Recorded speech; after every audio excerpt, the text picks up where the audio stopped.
এই যে মাসিমা, কেমন লাগলো? কেমন লাগলো শুনলেন তো? কি মনে করতেন রবি ঠাকুর আপনার পৈতৃক সম্পত্তি নাকি? শুনুন, এই ছোটবেলায় আমি যে অনাথ আশ্রমে মানুষ হয়েছি না, আমি যে অনাথ আশ্রমে বড় হয়েছি, এমন কোন সাংস্কৃতিক অনুষ্ঠান নেই যেটা আমরা ওখানে পালন করতাম না।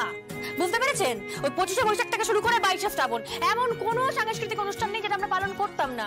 ওই কাজী নজরুল ইসলামের জন্মদিন থেকে শুরু করে জীবনানন্দ দাশের জন্মদিন, তারপর স্বাধীনতা দিবসে বঙ্কিমচন্দ্রের কবিতা পাঠ করা, গান গাওয়া, এগুলো সমস্তটা আমরা করতাম।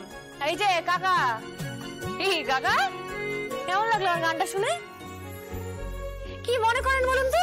এই আপনারা নামি দামি স্কুলে পড়েছেন বলে আপনারা সব জানেন, আর আমি একটা অনাথ আশ্রমে বড় হয়েছি বলে আমি কিচ্ছু জানি না, কিছু জানি না, তাই না? কি কিছু বলুন, কেমন লাগলো শুনে?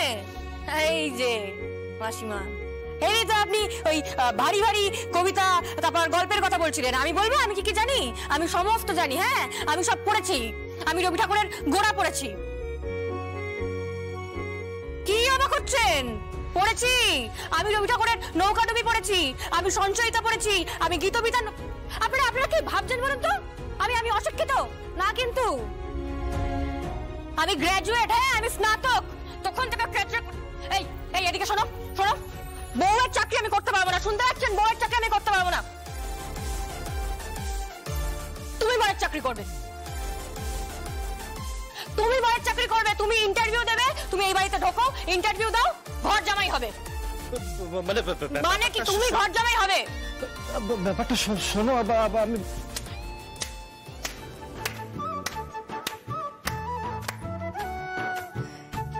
কি জগদ্ধাত্রী, কি মনে হচ্ছে দেখে? মনে হচ্ছে আমার মেয়েটাকে নিয়ে অহংকার করা যেতেই পারে ভর্তি।